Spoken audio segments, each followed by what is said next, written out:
Olá, olá, olá, muito prazer, você está no podcast Empreendedores Compulsivos na sua primeira temporada que se chama Muito Prazer, Somos os Compulsivos.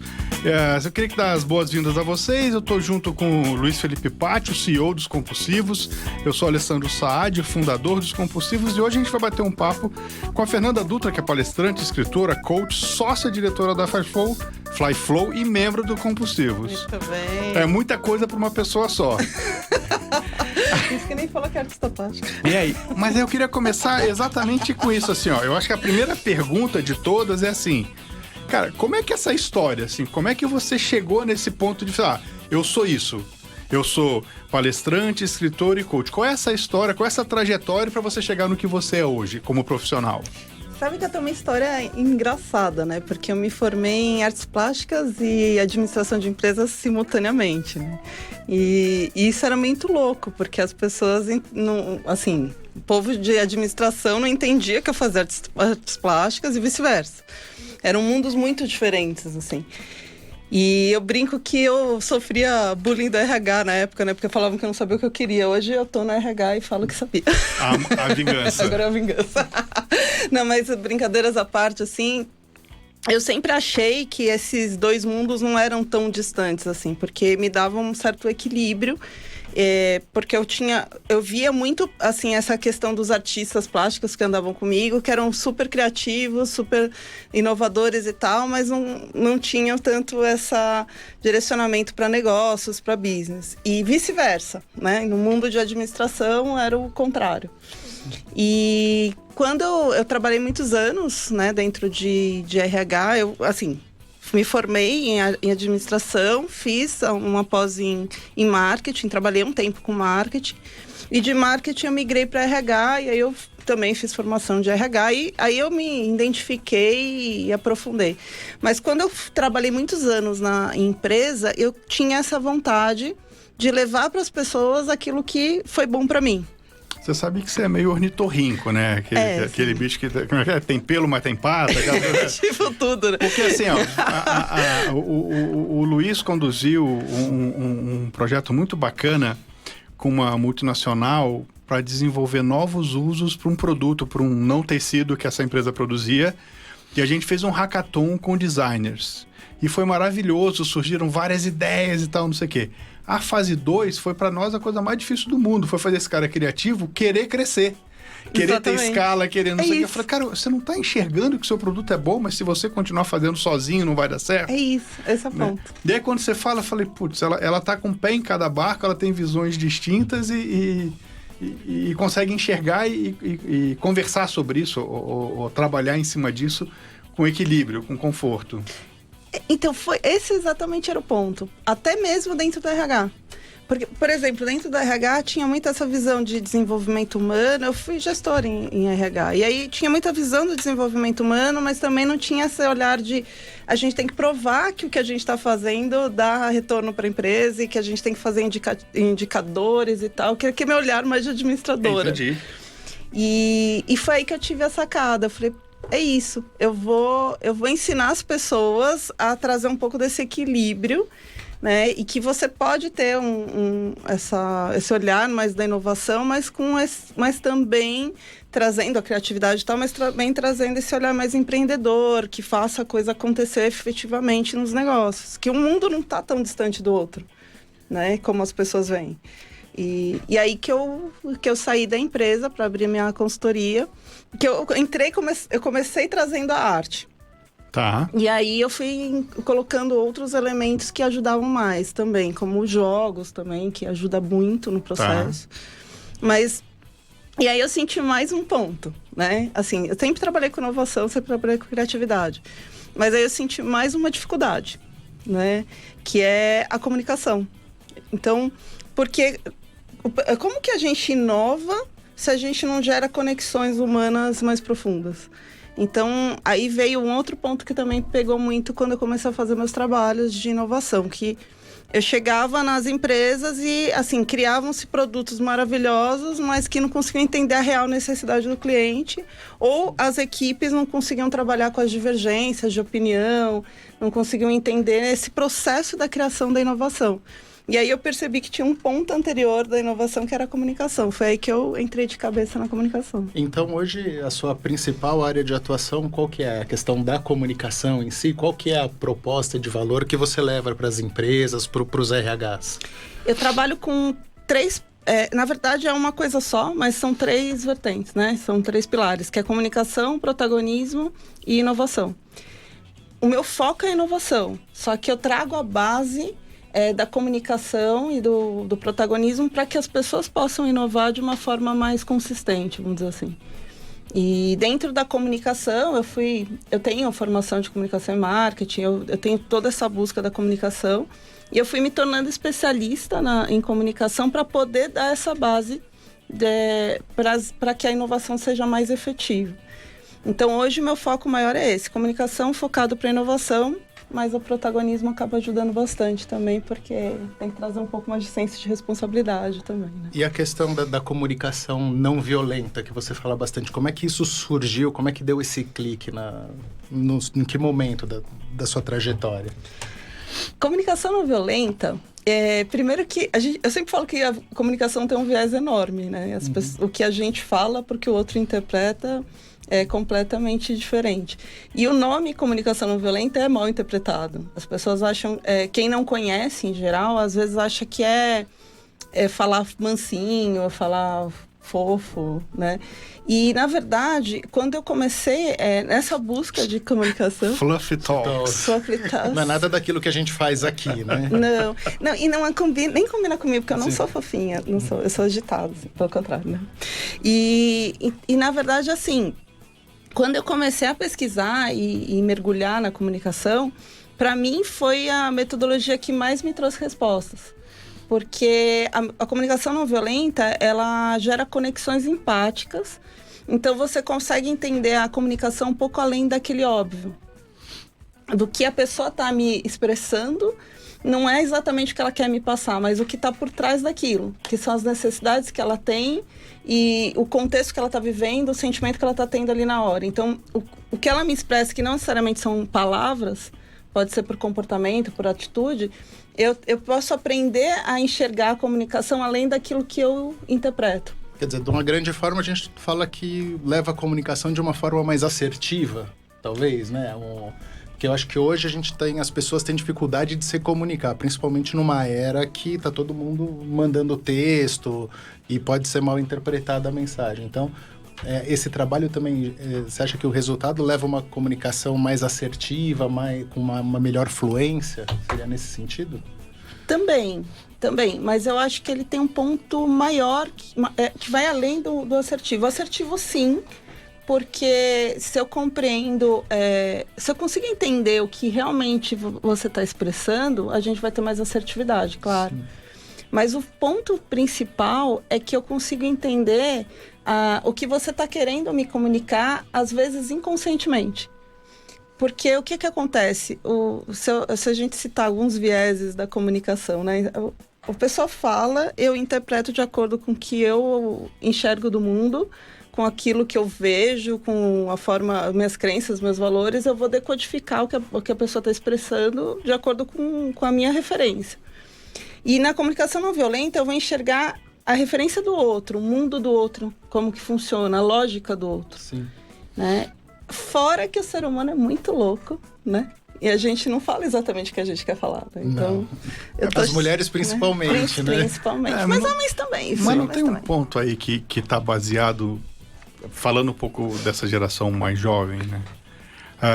Dessa dificuldade da pessoa se expressar, mesmo que não intencionalmente. Não é que eu tenho uma agenda oculta na minha fala, é que de fato eu não sei me expressar, eu não consigo transmitir a mensagem corretamente. Verdade. E aí, se eu não entendo o que o cara tá falando, eu não consigo interagir com ele, ou vou interagir errado, não sei. E essa questão da empatia, ou de se colocar no lugar dele para entender, fica cada vez mais complexa, ou não é isso? Eu vou ver se eu entendi a sua pergunta. Por exemplo, além do viés natural, ainda tem as pessoas que têm mais dificuldade de se expressar. Exatamente. E eu te digo mais, tem pessoas que têm facilidade, mas não falam o que pensam, né? Sim, falam sim. de maneira indireta e acho que você vai entender, que é uma doideira.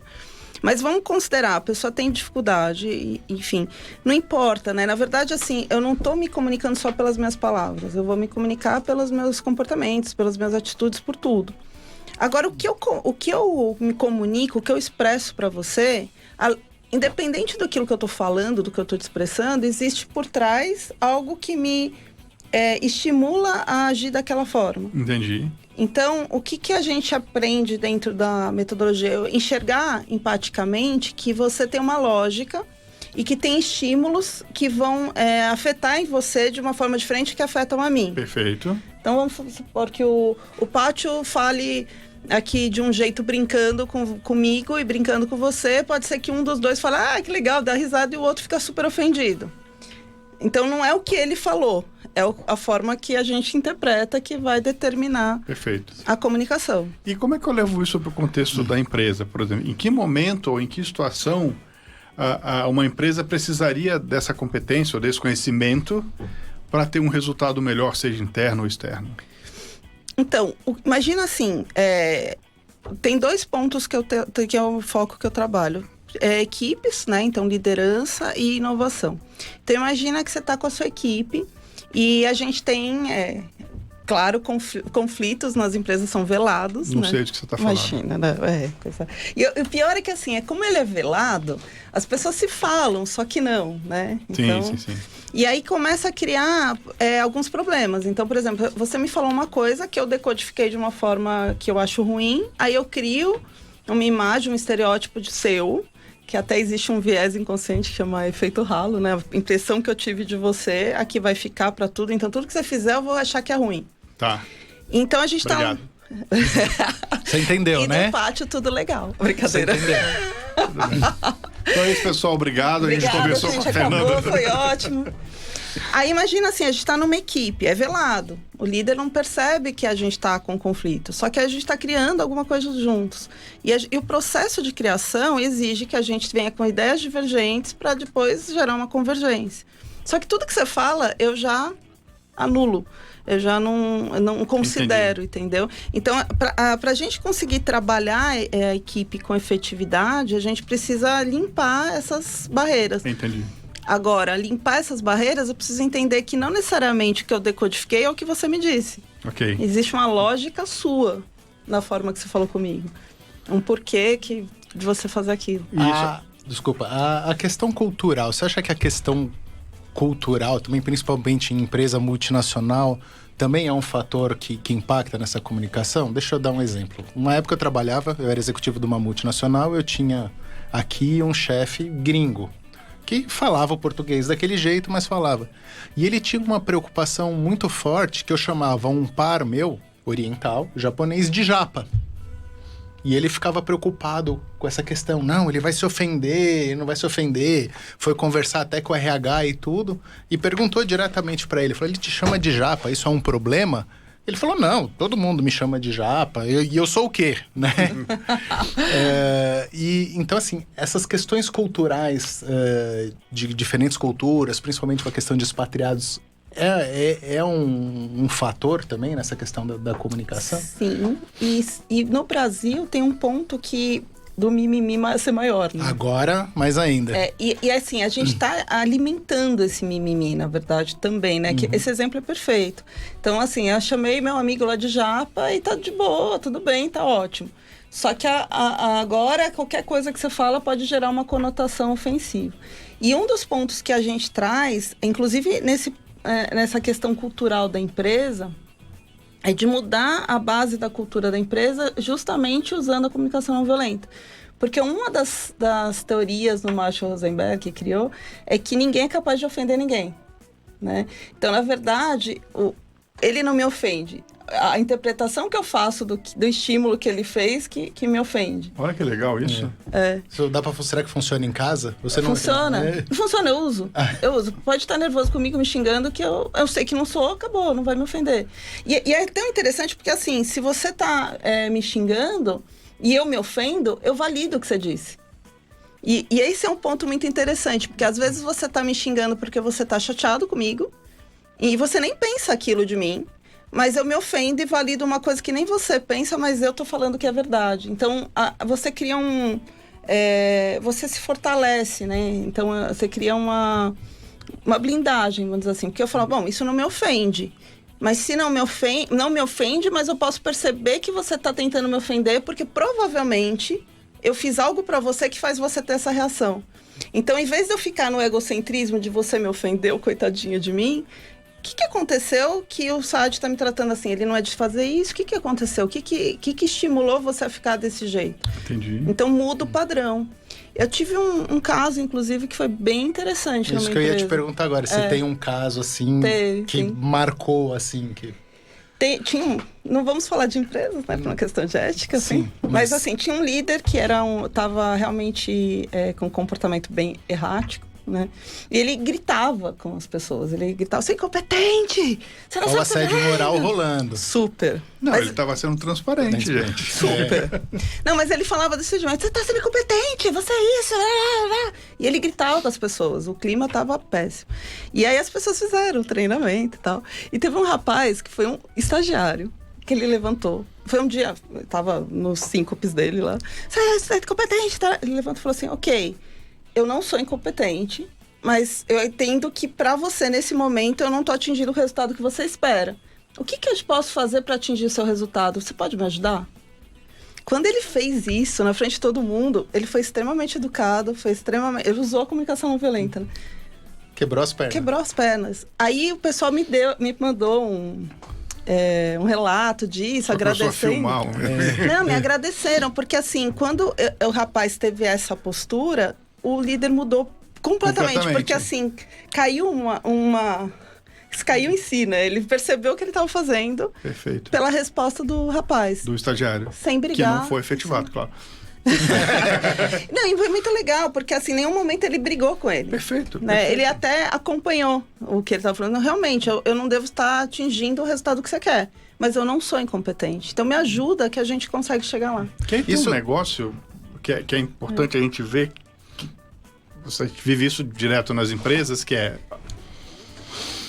3 coisas. Uma é, eu tenho uma expectativa de você, mas eu não digo qual é.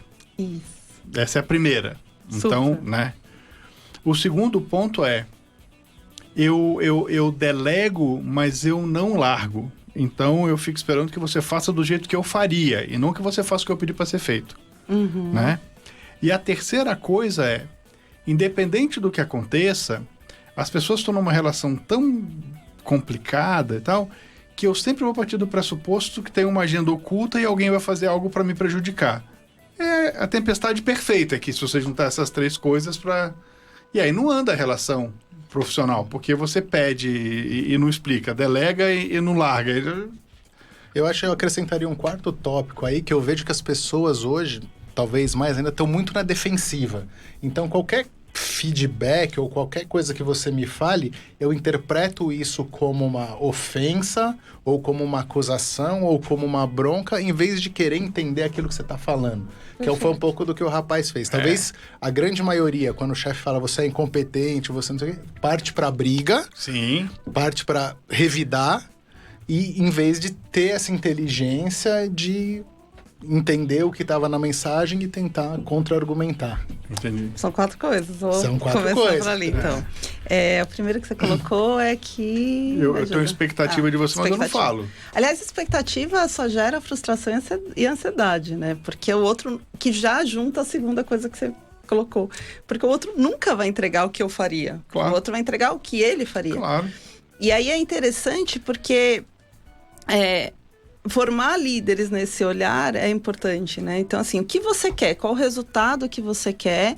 E que forma que você pode gerar uma gestão mais participativa para que a gente chegue naquele resultado esperado, sendo que cada pessoa vai ter seu modo operante de fazer, né? E aí vem a diversidade e a importância, inclusive, de pessoas que pensam diferente de mim. Então, esse é um ponto. O outro ponto que você colocou, que era... Me ajuda? O segundo é que eu delego, mas não largo. Delego, né? mas não largo. Eu quero ficar segurando o osso, né? E aí que também tem esse ponto, porque eu não chamo de comunicação não violenta, né? Eu falo que é comunicação sistêmica, porque eu trago um pouco desse olhar sistêmico. Enquanto eu fico querendo centralizar, eu vivo o olhar egocêntrico, eu não consigo crescer, né? Ok. Então, eu tenho que entender que se eu não formar pessoas para que a coisa funcione de uma maneira sistêmica, todo mundo vai afundar. E a gente tem um pouco desse olhar escasso, assim, de eu preciso competir, eu tenho que ser melhor que o outro. Só que se você for mal no Compulsivos, todo mundo dança junto. É isso. Então, eu não vejo...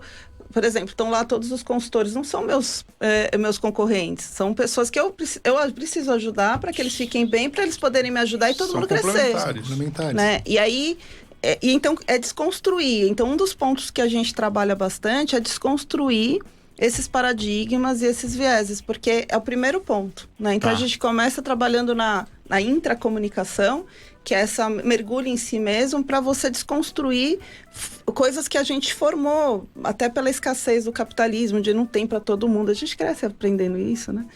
Então, a gente começa a desconstruir para que as pessoas possam trabalhar de uma forma mais coletiva. Agora, o que você falou tem a ver com esse ponto da ofensa, que enquanto eu me sinto ofendida, eu fico presa em mim. Né? Eu fico, ai, me ofendeu, vou pôr uma ação contra você. Parará. E eu não consigo resolver o problema, que é um problema de todos. Né? Então, ok, eu não me ofendo, eu sei que isso que você está falando não é verdade, mas o que faz você ficar tão nervoso, tão desesperado, ao ponto de estar gritando comigo? Alguma coisa está te acontecendo que está te deixando tão desesperado que você não está agindo de uma forma correta. Mas há um desespero por trás. E é esse o ponto. Eu entender a necessidade que está por trás, que gerou um estímulo. Mas mesmo sem a questão do desespero, mesmo quando você tem uma pessoa, um par, um liderado, e você dá um feedback com razão, que é um feedback, vamos dizer, negativo. Fundamentado. A pessoa tem uma necessidade de melhora. A maioria das pessoas recebe esse feedback de uma forma defensiva, tentando se justificar. Por que acontece essas coisas? Minha opinião tem duas coisas, não sou dona da verdade, mas tem 2 pontos aí. Primeiro, porque as pessoas dão feedback das pessoas e não do comportamento. E isso interfere. Né? Então, quando você está falando da minha essência, você faz, você é desse jeito, você está interferindo na minha essência e não no meu comportamento. Então, e aí a gente está no nível da pirâmide neural, identidade é muito mais imutável do que um comportamento. Agora, enquanto você dá um feedback correto, mostrando que um comportamento naquele contexto não funcionou e que naquele contexto gerou uma consequência, e me mostra um caminho em que a gente construa juntos, porque as pessoas não têm resistência a serem mudadas, elas não têm resistência à mudança, elas têm resistência a serem mudadas. Então, a partir do momento que você mostra que meu comportamento gerou um problema, que isso causou um causa-efeito, e me pergunta a minha opinião do que a gente poderia mudar e a gente constrói juntos, eu não tenho por que me ofender. É um pouco do contra dados e fatos, não argumentos, né? Agora, como o feedback já vem errado, ele vem para a essência da pessoa, não do comportamento, e as pessoas já estão numa defensiva de absorver toda e qualquer ofensa como verdadeira, aí causa todo esse conflito. Então, por isso que a gente ensina a pessoa a não se ofender, e é essa pessoa que está dando um feedback a mostrar um comportamento e não trazer à prova a essência da pessoa. Porque pode ser que o mesmo comportamento que não deu certo aqui, daria certo em outras circunstâncias. Possível. Então, ele é sempre situacional. Entendi. Eu queria dar uma guinada aqui, assim. Sim, senhor. Sim, senhor. O que é o efeito melão? Nossa, você tava lendo a minha mente aqui. Eu ia falar assim, vamos mudar de assunto? Eu tô louco para fazer uma pergunta. Eu vou dar um spoiler do livro. Você sabe que quando esse livro foi lançado, eu fui perguntado em casa, o que é o efeito melão? E eu fiquei olhando com aquela cara de, eu vou verificar isso e já retorno com a resposta. Então aí vai a resposta, viu? Tá na minha mão o livro O Efeito Melão, da Fernanda Dutra, que potencializa a flexibilidade cognitiva pela arte da gamificação. Isso. Explica pra gente isso. Eu vou contar, eu tenho 2 filhos. Minha filha, quando ela fez 4 aninhos, eu dei pra ela uma maçã verde. Como que funciona o nosso cérebro, né? É redondo, é adocicado, é uma fruta, é vermelho, é maçã. E aí você chega com uma maçã verde, ela cria o que a gente chama na neurociência de dissonância cognitiva, né? Eu tenho uma informação e você está me dando outra. né? Então, ela olhou para aquilo e falou, o que é isso, mãe? É uma pera maçã? Eu falei, não, filha, é uma maçã, só que é verde. Não! Maçãs são vermelhas. E ficou brava comigo. E aí... Hereditário, né? Pra ver. É quase aquilo, né? Mas o leite não vem na caixinha, né? Leite não vem na caixinha. E não, eu falava que leite com manga fazia mal, porque mamãe falava isso. Quem vai ser contra a mamãe, né? Mas depois descobri que não faz mal. Enfim, aí ela ficou naquela dissonância cognitiva. Aí ficou num processo de transição que ela falava assim, tem mais daquela pera maçã? Né? Até que ela entendeu, tem 2 tipos de maçã. Um dia eu comprei um melão orange, que ele é exatamente a cor do mamão, e deixei ele cortadinho em cima da mesa. E ela adora mamão, então ela chegou e falou, ai, tem mamão hoje. Eu pensei, coitadinho, de novo. Falei, não, filha, não é mamão, é um melão, só que ele tem a cor do mamão. E eu pensei na hora que ela ia ter o mesmo processo, né? E ela imediatamente falou assim, é que nem a maçã, tem 2 tipos. Falei, muito bem, vou explicar um troço difícil de explicar, que é neuroplasticidade, contando essa história. O storytelling é ótimo, né? Então, comecei a explicar em sala de aula o que era a neuroplasticidade, essa capacidade da gente fazer as sinapses mais rápidas, que é uma flexibilidade cognitiva, porque a gente tem alguma experiência que nos permite ter mais flexibilidade. Existem várias coisas que aumentam a plasticidade. Então, uma delas é o uso de arte, os jogos, potencializa, né? Aí tem outras coisas, fazer coisas diferentes, dar risadas, um monte de coisa. E eu estava explicando isso numa turma, e essa turma eram de líderes, estavam os gerentes, os diretores e o CEO. E eu expliquei o que era a neuroplasticidade e apliquei um jogo. E quando eu apliquei o jogo, teve um diretor que teve uma sacada assim brilhante. E eu falei, anota isso daí para levar e tal. E aí o CEO, o CEO falou assim, não, foi o efeito melão, citando a história. Na hora eu já estava com o livro quase pronto, eu fiz assim. Pronto, tem o título. Esse nome? Aí eu falei no final do treinamento, posso usar esse nome? Ele pode e tal. E aí o editor falou, não, vamos deixar a introdução você contando essa história para as pessoas ficarem curiosas. E aí ficou assim. Muito legal. Mas as pessoas realmente ficam... Eu acabo dando spoiler da introdução. Não, mas isso aqui é bom. Como é que as pessoas te acham? Como as pessoas me acham? Onde é mais fácil te achar? Como é mais fácil? Suas redes sociais. Redes sociais. Eu tenho... O Instagram é Inova Flyflow.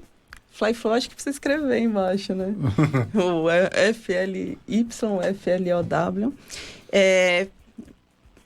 Facebook, LinkedIn, eu tô como Fernanda Dutra. Meu site é www.flyflow.com.br. Tô nos compulsivos também.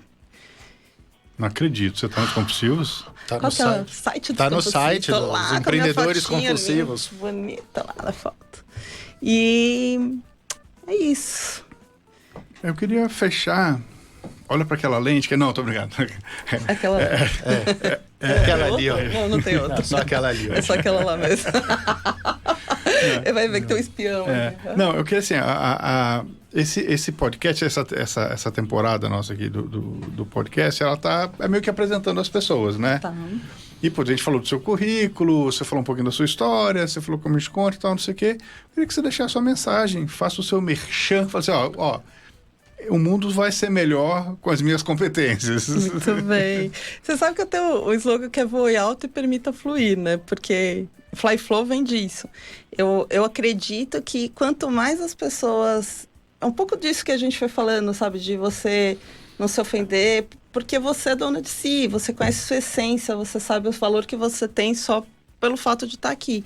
Então, quanto mais as pessoas se conhecem profundamente, quanto mais elas atingem esse protagonismo, mais elas se conectam consigo mesmo para poder conectar com o outro.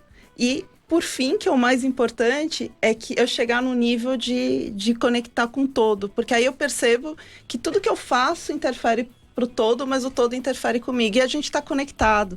Então, assim, se eu fosse falar assim, meu propósito é levar essa consciência, essa percepção para as pessoas, para elas entenderem que a gente está conectado, que é um todo, e que não adianta você pensar só no seu quadradinho, porque o do colega do lado vai estourar e vai estourar para você também. Então, é começar a pensar nesse senso coletivo. Sempre um olhar respinga. mais circular, né?